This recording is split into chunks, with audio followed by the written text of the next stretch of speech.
Nous sommes de retour sur le plateau d'Info 10 pour un focus spécial événement dédié au festival Vibration. Ce soir, nous recevons Michel Mado, conseiller départemental, Madame Maïté Berchel-Bordin, directrice de l'agence La Casa Artiste, et l'artiste Smiley, qui sera donc présent lors du festival Vibration. Alors le festival Vibration, c'est un festival qui est dédié, un festival gratuit, un événement gratuit qui est dédié à la musique hip-hop, également à la scène hip-hop, le reggae, le dancehall, et qui aura lieu donc ce samedi 20 janvier de 9h à 22h. Est-ce que vous pouvez nous dire en quelques mots qu'est-ce que nos invités... Donc je précise que c'est un festival qui est désormais complet, mais est-ce que vous pouvez nous dire en quelques mots ce que les chanceux qui ont eu le temps d'avoir leur billet pourront découvrir, pourront vivre lors de cet événement? Alors c'est un grand sommet où on va retrouver une bonne vingtaine d'artistes carrément. Et donc c'est même au-delà de 22, on sera jusqu'à 23-30. On a fait encore le point avec le line-up aujourd'hui. Et donc voilà, toutes les musiques culture hip-hop, rap, dancehall seront représentées. Et le matin, ça va être articulé d'une certaine manière avec un espace pédagogique, un village d'information, un open mic, donc un concours où il y a des prétendants qui eux se sont inscrits et vont vouloir performer. On va décerner des prix aux 3 premiers. Et après, il y a un bic à parole, donc un espace de conférence avec des professionnels. Et on embraye tout de suite après, remise des prix. Et ensuite, on commence les prestats de 15h30, je crois, jusqu'à 23h. Ça va être lourd, ça va être une belle journée de musique. On tourne pratiquement à 5h30 de musique, 6h de musique. Et donc en plus, il y aura, comme on parle de culture hip-hop, donc il y aura des danseurs, donc des chorégraphes, il y aura aussi des graffeurs qui vont performer toute la journée. Et donc c'est un beau moment en perspective où l'amour, la passion pour cette culture hip-hop, rap, reggae, dancehall, sera partagée, quoi. Très bien. Donc je précise que c'est un événement qui est organisé par le département de la Guadeloupe et l'Archipel. Et l'Archipel, voilà. Voilà, tout à fait. Donc c'est un événement qui avait déjà été programmé il y a quelques mois et qui malheureusement avait dû être reporté. Exactement. Comment est-ce que vous avez pu, en si peu de temps, réorganiser, trouver une date qui puisse vous permettre d'organiser un si grand événement, parce que ça se déroule sur toute une journée. Et comme on a pu l'entendre, il y a pas mal d'événements, de temps forts qui seront faits. Comment vous avez réussi à reprogrammer cet événement comme En fait, on n'a jamais arrêté. Parce qu'en gros, en réalité, on avait prévu l'événement en juillet. Après, pour des questions de dispo, parce qu'il fallait quand même les backing bands pour les musiciens qui allaient devoir accompagner la disponibilité de tous les artistes. On a décalé octobre. Tammy nous a perturbé quelque peu, mais on n'a pas cessé. C'est-à-dire que 3 jours après, on réfléchissait déjà à la meilleure période pour reprendre, parce qu'il s'agissait de booker les artistes pour qu'ils soient disponibles toujours. Mais que beaucoup de chance, on a pu garantir pratiquement 100% du plateau, 100% je crois en réalité. Et puis pour le 20 janvier, mais c'est bien, c'est une manière de commencer l'année sur une dynamique fraîche et positive. Voilà. Et c'est bien parce que du coup, l'Archipel et le département arrivent à travailler ensemble, et l'Archipel, en tant que scène nationale, arrive dans sa promotion de spectacles hors les murs et sa volonté aussi de former. Et donc on a réussi à combiner tout cela pour pouvoir présenter le Vibration en début d'année, quoi. Très bien. Donc, nous recevons donc également, comme je disais, Maïté Berchel-Bordin, qui est directrice de l'agence La Casa Artiste. Comment est-ce que La Casa Artiste, qui, vous portez bien votre nom, mais comment est-ce que vous vous impliquez dans cette manifestation à grande échelle ? Écoutez, nous avons été invités sur cette manifestation et ça a été un honneur pour nous, puisque c'est vrai que ça fait déjà 3 ans qu'à notre petite échelle, on tente d'accompagner au maximum les artistes. Alors c'est vrai que notre cœur d'activité, c'est l'accompagnement en administration, mais également en gestion de projet et aussi en valorisation d'image. Donc nous travaillons énormément avec des artistes de la nouvelle génération, mais pas que. Et cette opportunité, en fait, d'être présent dans cet événement, dans cette première édition, c'est pour nous aussi un gage de reconnaissance du travail qu'on a fait jusque-là. Très bien. Donc vous serez présent sur l'événement. Est-ce que vous aurez un stand au cours duquel les participants intéressés qui souhaiteraient devenir artistes pourront se rapprocher de vous? Exactement. Donc effectivement, nous serons présents sur la première partie, à savoir le village. Donc certains membres de l'agence, des bénévoles de l'agence, donc qui sont des artistes aussi, qui vont pouvoir venir échanger avec d'autres artistes sur ce qu'ils ont pu faire avec nous jusque-là. On va aussi leur présenter nos formations, puisqu'on fait de la formation, ainsi que les missions que nous avons décidé de nous mettre sur le dos cette année pour la saison 2024. Et puis, j'aurai aussi le plaisir de participer au Bic à Parole autour justement de cette interrogation de la professionnalisation des artistes dans le département. Très bien, je vous remercie. Donc, nous avons également avec nous l'artiste Smiley. Est-ce que vous pouvez vous présenter pour nos téléspectateurs, nous dire qui vous êtes et pour vous, qu'est-ce que ça représente de participer à cet événement Vibra-Son? Eh bien, tout d'abord, bonsoir à tous, bonsoir à vous, bonsoir Canal 10, bonsoir Moun Marie-Ganat, Moun Saint-François, Moun Zabi, Moun Sorakonet, tout le monde Guadeloupe, big up. Donc effectivement, moi je suis Smiley, artiste reggae, mais pas seulement, je suis estampillé reggae parce que effectivement c'est la musique qui me porte et que j'aime utiliser comme moyen artistique de communication, ou en tout cas pour dévoiler mes sentiments, parce que c'est une musique qui le permet, qui permet d'explorer en fait ce champ-là, le champ de ce qu'on ressent, le champ de ce qu'on a envie de dire par rapport à ce qui se passe autour de nous. Et donc voilà, Smiley, reggae, Refugee, j'avais fait une chanson bien connue avec une belle équipe à cette époque-là. Et puis voilà, je continue mon petit chemin, toujours en essayant de donner le meilleur de moi-même. Très bien. Et pour vous, ça représente quoi, justement, votre présence à ce grand événement? Eh ben, c'est une formidable opportunité pour moi parce que c'est non seulement l'occasion de voir du monde, l'occasion aussi de me faire voir, de faire entendre ma musique, ma voix. Et donc c'est super pour moi. Et comme je disais plus tôt, je salue l'initiative de rassembler tout ce gratin de jeunes et moins jeunes du paysage artistique local, de manière à ce qu'ils soient reconnus, qu'ils soient connus, s'ils le sont moins, et de manière aussi à ouvrir les portes à éventuellement ceux qui seraient intéressés par la professionnalisation ou les voies de professionnalisation dans les métiers du spectacle vivant, les métiers de la musique, de l'art. Donc c'est une initiative que je tiens d'ailleurs à saluer. Et voilà, c'est avec plaisir que nous avons pied là, c'est mon nous attendre. Très bien. Monsieur Mado, comment est-ce qu'on réussit à rassembler, à mobiliser autant d'invités, autant d'artistes invités, mais aussi une équipe pour vraiment monter un aussi grand projet? La tâche est lourde, mais c'est pas compliqué parce qu'on a cette fibre commune qui est la passion pour la musique et aussi pour ces musiques-là. Et je crois que ce sont que des artistes fous et libres.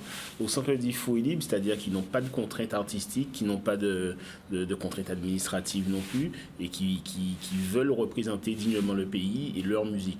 Donc par rapport à ça, ce dénominateur commun-là, franchement la seule difficulté c'est au niveau du timing, quoi, c'est-à-dire le booking, si un tel ou un tel n'est pas pris, mais tout le monde joue le jeu, et les moins au devant de la scène, c'est-à-dire la jeune scène aussi aujourd'hui, mais qui accepte et qui, sans complexe, veut absolument être présente. Et je pense à Pablo, par exemple, je pense à Pondi Mike, qui a déjà fait ses preuves aussi. Et ce mélange de tous ces artistes, de toutes ces générations, je trouve ça exceptionnel. Je crois qu'eux aussi ont adhéré à l'idée. Et je crois que Smiley, quand Smiley le disait, c'est vraiment ça.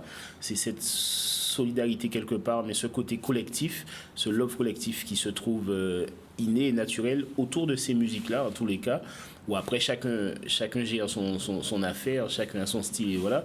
Mais le fait de se retrouver, ce sont tous des ambassadeurs dans ce qu'ils font. Et surtout pour la culture hip-hop, reggae dancehall qui est très variée, où il y a plusieurs styles dans la même catégorie, et bien quelque part c'est bien, parce que chacun vient représenter ce qu'il sait faire, et chacun a son public aussi. On va prendre rien que la scène reggae, ben, quand on a reggae dance, raga, quand on a Génération Ragamuffin, ben, ils ont leur public, et voilà, c'est plutôt les Cadra Quinca. Après, on va se retrouver aussi avec Smiley qui l'a depuis un moment, donc il a son public aussi. On a la jeune scène avec S-Wise qui arrive, qui commence à exploser aussi. Donc, on a Maglite, on a des gens qui sortent maintenant de l'underground. Donc, je trouve que c'est bien ce mélange, ce foisonnement où le lien, eh bien, il existe et la passerelle, le relais se fait à travers Vibration. C'est une opportunité en tous les cas. Très bien. Oui, et donc pour citer quelques noms, c'est vrai que vous nous avez cité donc on va dire des jeunes espoirs, des jeunes visages de la musique. Bon, il y aura aussi de plus grands noms comme Admiralty, Wervana, Missy Siadik. Tous les noms sont grands, c'est vrai. Et il y a besoin effectivement de faire émerger cette jeunesse, ces jeunes artistes, et c'est aussi à ça que sert Vibration. Et voilà. Et vous également, donc vous participez en tant que directrice de la Casa Artiste à faire émerger ces jeunes artistes. C'est vrai que nous avons une histoire très, très proche, très, très fusionnelle avec la musique, en tout cas aux Antilles, et ça ne date pas d'aujourd'hui. Et on est forcé de constater aussi que malheureusement, tout ce qui est industrie, filière chez nous, ça reste encore un peu pas complètement structuré. Aujourd'hui, il est nécessaire, je pense, et en plus avec la digitalisation qui est arrivée et qui rend finalement accessible à tout le monde, pseudo-carrière en vérité, qu'il est important d'avoir des acteurs qui accompagnent en fait ces artistes, ces talents, pour que ces talents ne s'éteignent pas, essoufflés peut-être par les vicissitudes de la vie d'artiste. Leur faire comprendre aussi qu'il n'y a pas que la création, il y a aussi l'autre partie. Et puis si tu fais partie de ces artistes qui ont un peu de lumière braquée sur toi, écoute, profites-en pour essayer de voir comment tu te structures, pour voir peut-être si tu peux en faire un métier et avoir une carrière. Et puis l'exportation aussi de notre musique mérite que nous, on soit structurés, mérite qu'on parle branding, mérite qu'on parle de beaucoup de choses. Donc des agences comme la mienne, il commence à y en avoir de plus en plus et c'est très bien. Parce qu'il y a du travail à faire et nous, en fait, aujourd'hui, associés au département sur cet événement-là, on compte commencer le travail. En tout cas, poursuivre aussi, comme Smiley disait tout à l'heure, on discutait ensemble, il y a déjà eu d'autres personnes qui ont fait ce qu'on est en train de faire aujourd'hui. C'est une goutte de plus, un pas de plus, jusqu'à ce qu'on arrive finalement à structurer cette filière chez nous. Très bien. Et pour vous, Smiley, comment se sont passés vos débuts? Est-ce que, quand vous avez démarré, est-ce que vous aviez des soutiens comme la Casa Artiste, comme le département, pour vous aider à avancer sur la scène musicale? Oui, il y a eu la SACEM, puisque j'avais été lauréat à un moment pour une chanson que j'avais faite. Donc il y a eu la SACEM, il y a eu la DAC à l'époque qui m'avait soutenu, la région Guadeloupe également, parce que j'avais été dans l'Hexagone pour suivre une formation de technicien son qui me permet aujourd'hui d'être plus ou moins très autonome plutôt, tant au niveau studio qu'au niveau live, parce qu'aujourd'hui je maîtrise vraiment de A à Z ces interrogations en matière technique. Et donc oui, je pense avoir été très bien soutenu par mes pairs, par les organismes de Guadeloupe. Il y avait aussi le Pôle emploi spectacle à l'époque qui faisait un bon boulot. Ce qui est à déplorer, c'est que on a souvent l'impression que les choses recommencent et recommencent et recommencent. Il y a ce que j'appelle de mes voeux, c'est que vraiment le truc soit structuré une bonne fois pour toutes et que les générations futures puissent profiter des retombées d'une telle structuration. Mais pour ça, je fais confiance à mon ami Michel Mado. Je fais confiance aussi à la Case Artistes. Ce sont des gens dont on a besoin pour la structuration de nos métiers. Ce sont des gens dont effectivement on a besoin pour avancer. Donc il ne faut pas s'en cacher. Et puis M. Mado, Michel, c'est un musicien. Donc il est au fait des questions. C'est très bien d'ailleurs qu'on ait enfin un musicien chargé de... Parce que souvent en Guadeloupe, on a l'impression, on dit oui, mais tu es artiste, tu n'es pas administratif. Bon, en tout cas, il a une vision et je souhaite qu'on lui donne toute sa chance pour qu'il puisse faire les choses. Voilà. Très bien. Justement, Monsieur Mado, cette vision vous permet, on va dire, un peu de vous mettre à la place des jeunes artistes, vous permet de mieux les comprendre? Le fait est que en tous les cas, j'essaie de ne pas être hors sol. Et effectivement, on parle d'une réalité qu'on connaît, que nous, quand on a commencé, même en tant qu'artiste, on n'a pas spécialement eu tout le cadrage administratif, l'aiguillage. Et on s'est construit seul. Ma génération, celle de Smiley et bien d'autres, on s'est construit seul. Et aujourd'hui, il est important de pouvoir aider... il n'y avait pas la Case Artistes il y a 30 ans, donc, et c'était un peu au gré des fréquentations. Et même, on va plus loin, beaucoup de producteurs ont pu fonctionner, où certains artistes, eux, se sentaient lésés par rapport à la production, parce qu'il n'y avait pas justement ce cadrage, cette aide où on maîtrisait tout le business. Parce qu'il y a deux choses. Il y a le rendu final, il y a l'essence et le rendu final qui reste la musique, l'art. Mais après, il y a tout le business derrière, il y a toute l'organisation qui, aujourd'hui, on ne peut pas se permettre d'être artiste sans maîtriser les contours et les rouages. Donc, pour ceux qui ne veulent pas le faire eux-mêmes, c'est vrai que c'est important d'avoir une agence à côté, une équipe qui puisse gérer. Un exemple tout simple, on demande à un artiste une prestation, il faut qu'il puisse fournir un rider, un dossier de presse, une bio. Ça nous paraît logique pour certains, pour beaucoup d'entre nous. C'est pas encore évident pour d'autres d'avoir la bio. Il y a tout un fonctionnement, il y a un business plan après avoir pour l'artiste. Après, quand il est chef d'entreprise lui-même, parce que ça reste aussi quelque part une entreprise, quand on parle de production, il faut qu'il puisse se vendre, il faut qu'il puisse être en phase avec l'URSSAF, c'est jamais évident, et voilà. Donc, c'est comprendre les rouages de l'employeur. On en parlait encore avec Smiley, l'artiste qui vient faire une promotion, c'est dans son contrat de travail, donc c'est-à-dire qu'il faut maîtriser le contrat de travail. Donc, il y a tout ce cadrage administratif et juridique qui des fois fait défaut, très souvent fait défaut, et je pense avec des opérations comme Vibration, et même d'autres opérations qui mettront en valeur la Case Artistes et d'autres agences, mais je pense qu'on pourra mieux structurer les choses, et on aura des artistes dans la scène reggae, dancehall, hip-hop, ou même la scène pop, ou la scène zouk aussi, qui vont pouvoir s'armer mieux. Et assez bizarrement, je caresse ce doux rêve depuis quelque temps de voir que si on est tous ensemble, si la musique et l'art de manière générale guadeloupéen qui s'en sortira grandi et mieux armé. Et j'y pense comme ça. Hier, j'étais à la projection de Wish, la série de Julien Dalle, et je me suis dit, mais est-ce que c'est pas ça en fait? Est-ce que le message derrière, c'est ne pas se mettre ensemble?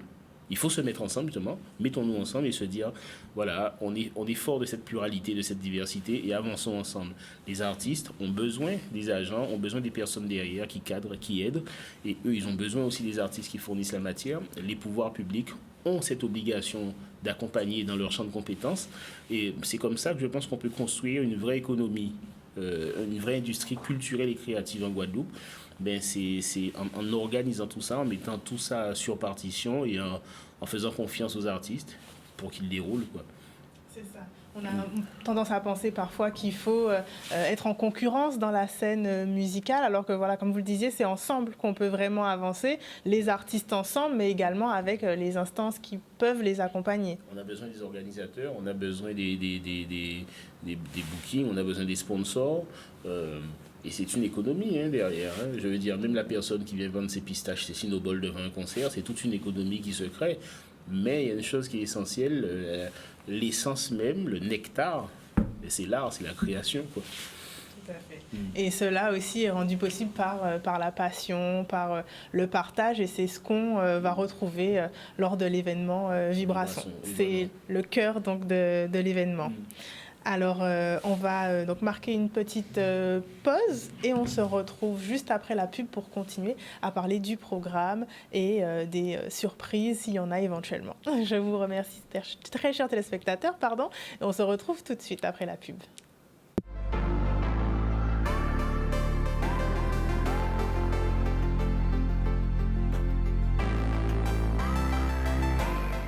Nous sommes de retour sur le plateau d'Info 10 pour ce focus spécial événement, donc dédié à l'événement qui se tiendra ce samedi 20 janvier de 9h à 22h, intitulé Vibra-Son.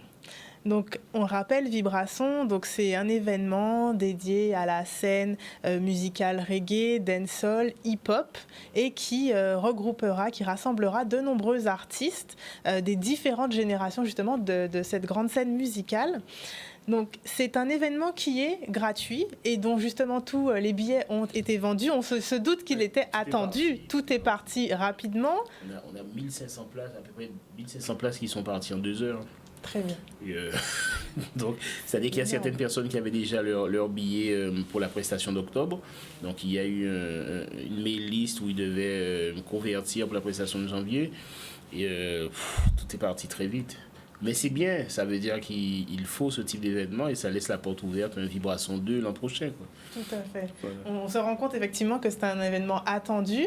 Et justement, le fait de rendre cet événement accessible à tous, est-ce que c'est justement une volonté de pouvoir mettre en lumière toute cette scène musicale ? Quelle était la volonté de cet événement 100% gratuit ?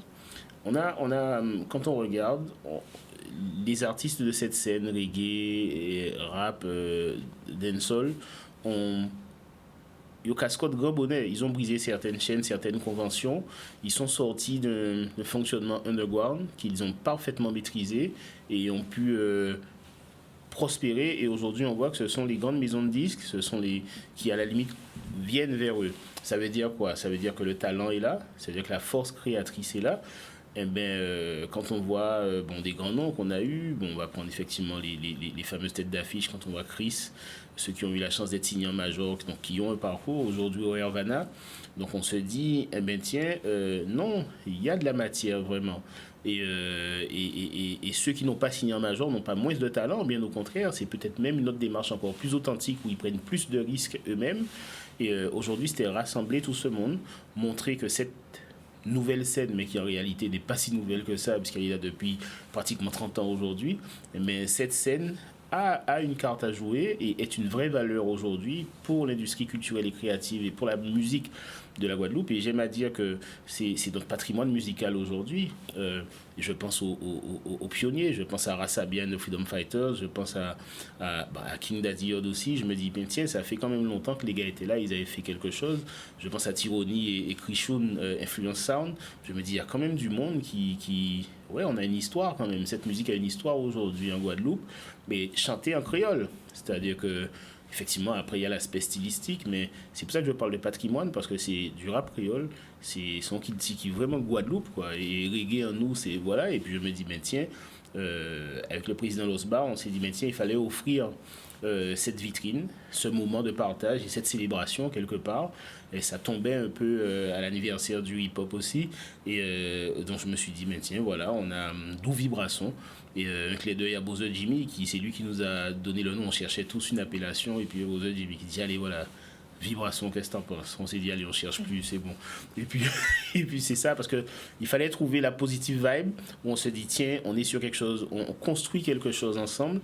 Et je crois que c'est vraiment la présence de la Casa Artiste, la présence de Michel Gabriel, qui lui est avocat spécialisé dans la contractualisation, la présence de tous ses partenaires, l'URSSAF. C'est la première fois d'ailleurs où on va s'asseoir avec l'URSSAF où on ne sera pas stressé, parce que ce sera juste... et là, quand on a tous ces partenaires, la SACEM, la Spédidam, ben, on se dit, tiens, la DAC aussi, les services déconcentrés de l'État pour la culture. Mais tout ça assis ensemble, je pense que c'est l'opportunité de jeter des bonnes bases de collaboration avec les artistes. Et là, c'est quoi demander de mieux ? C'est top, quoi. C'est vrai, tout à fait. Et vous, Smiley, en tant qu'artiste, comment est-ce que vous collaborez avec les autres artistes ? Comment est-ce que vous abordez la scène musicale, on va dire ? Mais ça se fait très spontanément. C'est au gré des rencontres, de la vibration. Voilà. Ça se décide là, quoi. C'est-à-dire que voilà, si le feeling y passe, bah, du coup on va se laisser les numéros et puis on va essayer de s'appeler, prendre un rendez-vous et essayer de mettre les choses en place. Aujourd'hui, il y a d'autres créneaux qui se développent bien, c'est celui des résidences. résidence où effectivement, si on a un projet artistique à développer, eh bien, c'est une belle occasion d'inviter des personnes avec qui justement le courant est passé pour travailler sur des spectacles ou un spectacle à venir, en se donnant le temps, en étant en immersion dans un contexte parfois qui s'y prête, quel qu'il soit, un lieu de résidence artistique en tout cas. Et donc c'est le moment où, dans ce type de dispositif, de faire les choses ensemble, de discuter, d'échanger, de connaître un peu la culture artistique, musicale de chacun, d'essayer de voir qu'est-ce qu'on peut faire avec ça. Oui, c'est comme ça que effectivement, à une époque, on avait fait une compilation qui s'appelait Soundtrack Session, où il y avait pléthore d'artistes également, et avec des styles différents. Et on avait composé à l'époque avec Staniski, on avait fait ça. Et voilà, que je salue d'ailleurs. Et voilà quoi. Bon, donc l'idée c'est de toujours continuer en fait à être présent, rencontrer du monde comme lors de Vibration, prendre des contacts. Voilà, c'est ce que je tiens à saluer également, c'est le fait qu'une telle manifestation nous permette de nous rencontrer, tout simplement, d'échanger, de discuter. Parfois, on entend parler les uns des autres, mais on ne s'est jamais rencontrés, on ne s'est jamais parlé. Ah ouais, mais c'est couillon, ouais, habiter, machin. Mais en fait, il n'en est rien, on ne se connaît pas, en fait, tu vois. Ou on répète les choses des autres. Mais voilà, là, c'est une belle occasion de se rencontrer et d'échanger. Je ne connaissais pas la Casa Artiste, mais j'ai fait la connaissance, rappelle-moi, de Maïté ce soir. Et donc, ce sera, je pense, ce samedi, l'occasion de rencontrer les uns les autres. Tout à fait. Et si on revient justement sur votre parcours, quelles évolutions vous avez vues, vous, de la scène musicale, enfin, d'une manière générale ? Comment est-ce que vous avez perçu cette évolution, les changements, même au niveau, comme on disait, donc des dispositifs qui sont mis en place? Comment est-ce que vous l'avez vécu et comment vous le vivez encore aujourd'hui? Écoutez, les choses se structurent. C'est jamais évident. On est toujours, un artiste est toujours multicasquette. Il essaie toujours de perdurer en faisant lui-même, en faisant par lui-même. C'est comme ça que j'ai fait mon premier maxi, Refugee. Ensuite, mon album More Love. C'est comme ça, c'est-à-dire qu'il y a un moment où il faut se décider, il faut enjamber la rivière, quoi. Il faut lever le pantalon et puis il faut se dire, il faut se mouiller, quoi, en fait. Donc, les choses se structurent de plus en plus. C'est vrai qu'il y avait certains dispositifs qui existaient déjà à l'époque, qui ont été pérennisés. Il y en a d'autres qui ont été renforcés. Simplement, il y a peut-être un déficit au niveau de l'information de tout un chacun sur leur accès, sur la possibilité de bénéficier de telle ou telle aide. C'est souvent la difficulté, c'est souvent l'enjeu lorsqu'on est un professionnel, un semi-professionnel ou un artiste en développement, c'est-à-dire de connaître les organismes, les personnes qui gèrent, de manière à pouvoir s'adresser à elles de manière efficiente. Et donc, ce que je peux effectivement dire, c'est que déjà une belle avancée, c'est qu'aujourd'hui, on a un musicien, ce qui n'était pas le cas à l'époque des autres mandatures, des autres présidents, etc., etc. Donc, je salue l'équipe Losbar pour ce choix. C'est très bien, c'est très bien pour nos artistes, parce qu'il connaît les enjeux, donc il peut les défendre. Donc voilà, ça c'est une première avancée. Ensuite, de la structuration des salles. C'est vrai qu'on en a de plus en plus, bien dotées, peut-être mal gérées, ça je ne sais pas. Mais bref, elles existent, elles ont le mérite d'exister. Et de nous donner l'opportunité à nous de montrer ce qu'on sait faire dans des conditions un peu meilleures que dans un resto ou dans un bar qui souvent n'est pas le lieu le plus approprié pour défendre sa musique, dans la mesure où les gens qui sont dans un resto, ils sont clairement venus boire un coup, ils ne sont pas dans la démarche artistique pour la plupart. Il y en a qui quand même prêtent l'oreille disent attends, là. Même c'est pas le cas, c'est pas le cas. Par exemple, dans une salle de spectacle, on va dire comme la salle Robert Loison, pour ne pas la citer, ou la salle du Mémorial Act, ou j'espère le futur Centre des Arts et de la Culture de Pointe-à-Pitre, le Phénix, qui va certainement, j'espère, au-delà des dires, renaître de ses cendres. Donc l'archipel lui-même, qui nous gratifie d'une belle manifestation en collaboration avec le département. Donc oui, non, les choses sont intéressantes.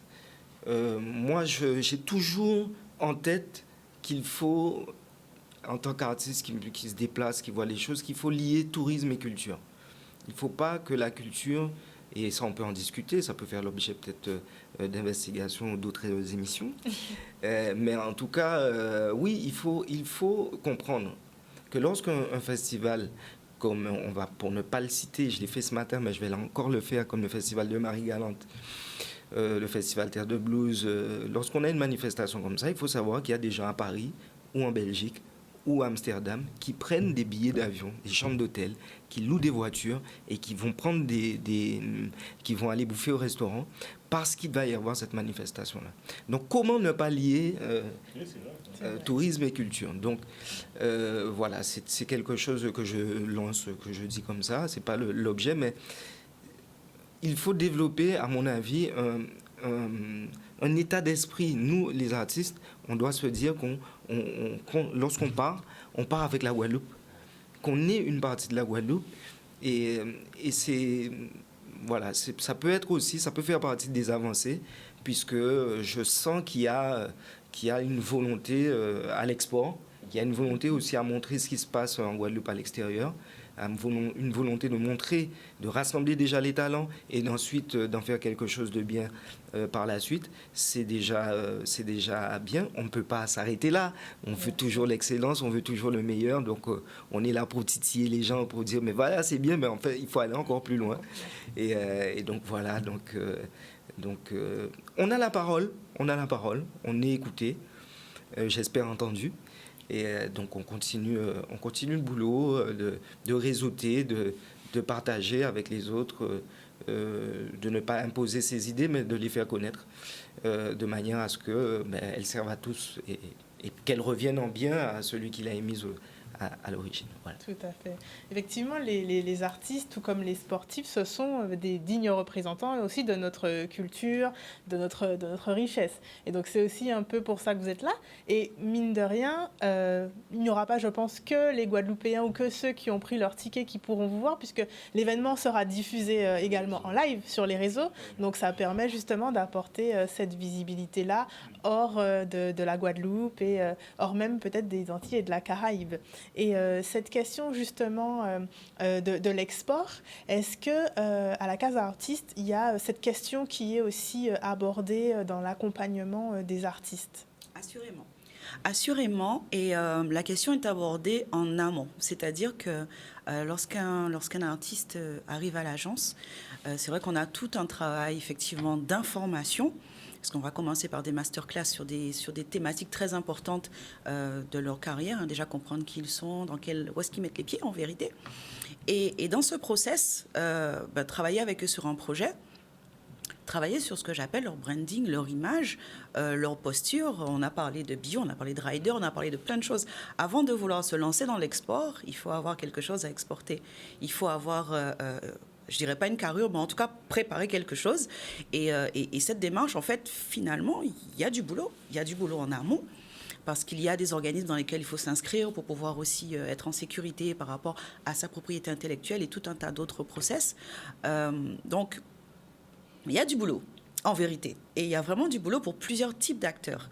Et c'est pour ça qu'un événement comme Vibrason et toutes les démarches qui sont mises en place en ce moment autour justement de nos artistes, en fait, c'est ça l'essence même de la chose, c'est se dire que une véritable filière musicale, art et spectacle,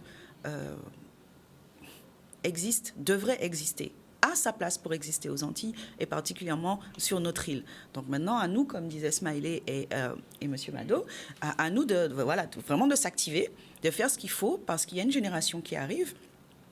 Et cette génération, elle est dans un autre mindset parce que cette génération est née avec Internet. Là où, par exemple, la scène reggae, dancehall, rap et hip-hop a connu un down avec l'arrivée d'Internet, avec de nouveaux moyens de distribution et d'exploitation de la musique, la nouvelle génération, elle, arrive avec tous ces process, le streaming, etc.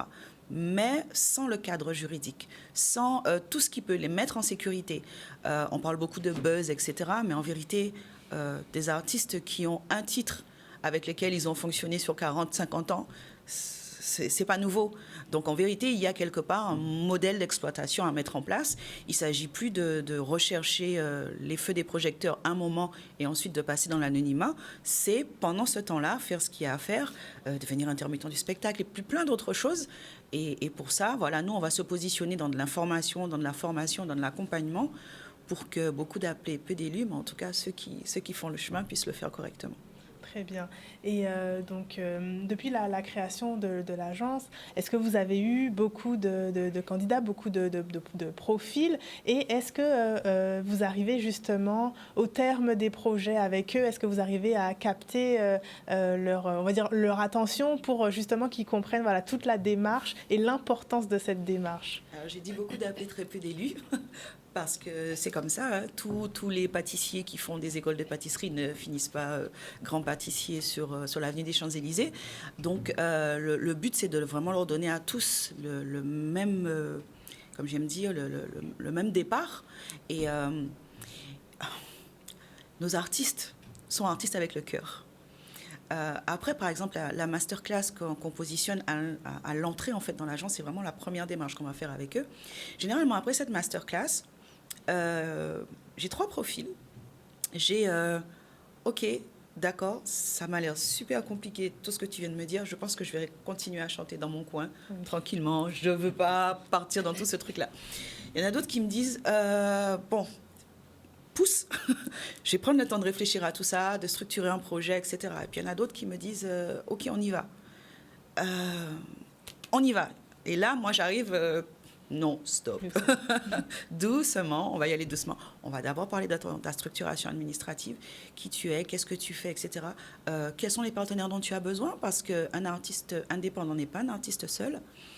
Et aujourd'hui, avec l'avènement des réseaux sociaux, avec ces nouveaux modes de promotion, eh ben, en fait, il faut se faire accompagner. Parce qu'on ne sait pas tout. Ton talent, c'est chanter. Au niveau de l'agence, on accompagne effectivement aussi des managers. On accompagne des labels, des producteurs. Nous, ce qu'on cherche à faire depuis 3 ans, c'est véritablement de devenir un espèce de guichet unique en termes d'information. Et on remercie justement tous les services d'État, que ce soit les collectivités locales ou l'État à proprement parler, qui aujourd'hui reconnaissent un peu notre travail, nous transmettent des informations qu'on peut dispenser. Et maintenant, les artistes savent que voilà, ils ont besoin d'avoir une info sur, par exemple, une aide ou une subvention, sur tout à l'heure, on parlait de ces moments de création, tout ça, ben en fait, c'est un canal. Voilà, la Casa Artiste, c'est un canal, c'est une communauté. Voilà, exactement. La compréhension du statut d'intermittence, ça, il y a un boulot à faire. Et créer les opportunités. Voilà, l'agence se positionne aussi comme ça pour accompagner les artistes qui ont besoin de support aussi pour tout ce qui est cachet. Il y a vraiment du boulot. Très bien. Et on se rend compte que les réseaux sociaux sont un facilitateur justement pour la visibilité, mais est-ce que ça peut avoir justement tendance à donner l'impression que c'est plus facile, que c'est voire même trop facile d'y arriver dans la musique? Est-ce qu'ils ont tendance à avoir justement cette impression de voir que voilà, sur les réseaux sociaux, on y arrive bien et que du coup, il y a une fausse croyance comme quoi du coup, c'est comme sur les réseaux, c'est facile. Est-ce que vous avez ce sentiment? Assurément. C'est vrai que nous, on travaille beaucoup sur cet aspect de digitalisation, d'accompagnement en gestion d'image. Et encore une fois, là, je vais parler de la nouvelle génération. Alors, on a vraiment 2 cas de figure. On a cette nouvelle génération qui est née dedans et qui, pour elle, il suffit de prendre le téléphone, de se mettre devant, de chanter quelque chose, de balancer ça sur TikTok, par exemple, et puis on y va. Et puis, on a une autre génération qui, elle, a subi l'arrivée de ces réseaux sociaux et qui a beaucoup de mal aussi finalement à s'appliquer à cette nouvelle manière de communiquer. Et aujourd'hui, en fait, les réseaux sociaux sont de véritables outils. Moi, j'aime beaucoup parler du couteau. Un couteau à beurre, je peux tout aussi bien tartiner ma petite biscotte avec ou crever l'œil du voisin. C'est un outil. Il y a des manières de l'utiliser et malheureusement, on n'utilise pas toujours de la bonne manière. Mais en tout cas, aujourd'hui, ils ont plus de facilité à avoir accès à la visibilité qu'il y a encore, même encore 5 ans, hein, même 10 ans en arrière. Et aujourd'hui, il faut pouvoir cadrer ça. Pas cadrer pour pouvoir mettre des vétos et faire la police, mais en tout cas leur dire que voilà, il y a quand même dans ça, il y a une façon de faire les choses, il y a de la propriété intellectuelle, il y a du droit en fait derrière tout ça. Dans l'intérêt de l'artiste même, c'est vrai. Dans l'intérêt de l'artiste, parce que du coup, si c'est cadré, c'est maîtrisé, ça veut dire qu'effectivement, il pourra mieux faire la promotion de son travail, il pourra mieux exiger aussi une certaine rentabilité sur les diffusions. Donc c'est vrai que ça, le monde a changé, mais ce sont des outils dont aujourd'hui qu'on doit maîtriser pour dans l'intérêt de l'artiste et de son business même, quoi. Bien sûr, tout à fait. Donc oui, donc on se rend compte que, voilà, mine de rien, à l'heure actuelle, il y a de nombreuses solutions, de nombreux dispositifs qui sont mis en place pour ces artistes et pour leur permettre vraiment d'émerger. Et on est bientôt à la fin de cette émission. Et à votre niveau, Smiley, comment est-ce que vous, justement, vous avez, plus au niveau des réseaux sociaux, comment est-ce que vous avez vécu cela? Est-ce que vous êtes un des artistes qu'on va retrouver sur les réseaux sociaux, actifs, à promouvoir votre musique? Comment ça se passe pour vous? Moi, je ne suis pas le meilleur exemple en réseaux sociaux. Moi, j'aime la scène, j'aime manger de la répétition, manger de la scène, tout ça. Donc, c'est un défaut que j'ai par rapport aux réseaux sociaux. Mais il ne faut pas que les réseaux sociaux, malgré leur avancée technologique, nous donnent l'impression non plus qu'on peut tout faire tout seul et que grâce à ça, Ça va. que voilà, quoi, qu'on est arrivé, que tout le monde nous connaît, mais c'est plus facile de faire ça devant le truc que d'apprendre une gamme sur la guitare ou sur le piano. Donc du coup, on a quand même ce petit côté où on doit se structurer pour mieux briller en fait et mieux utiliser les réseaux. On doit aussi savoir se former et là après là au bon on peut passer image à peut-être passer brouillé, mais si on peut jouer musique bien on n'a qu'à attendre ni quoi, et on a de travail là et on a d'expérience là. Donc ce que je veux dire par là, c'est que oui, non, moi je suis pas le meilleur, je suis pas le plus actif et tout ça, j'ai pas eu de vraies retombées des réseaux sociaux. Ça me permet quand même de faire ma com, de promouvoir mon travail, mais c'est pas si les gens m'entendent, hein, c'est pas là que vous allez me retrouver, c'est sur la scène. Et d'ailleurs, je vous donne rendez-vous samedi, vous allez voir ça. Exactement. Et c'est effectivement une bonne manière de terminer. Donc sur la scène, donc, à Beauport, on précise, hein, vous allez pouvoir retrouver une trentaine quasiment d'artistes qui seront présents donc à partir de 15h30. Ouais, 15h30.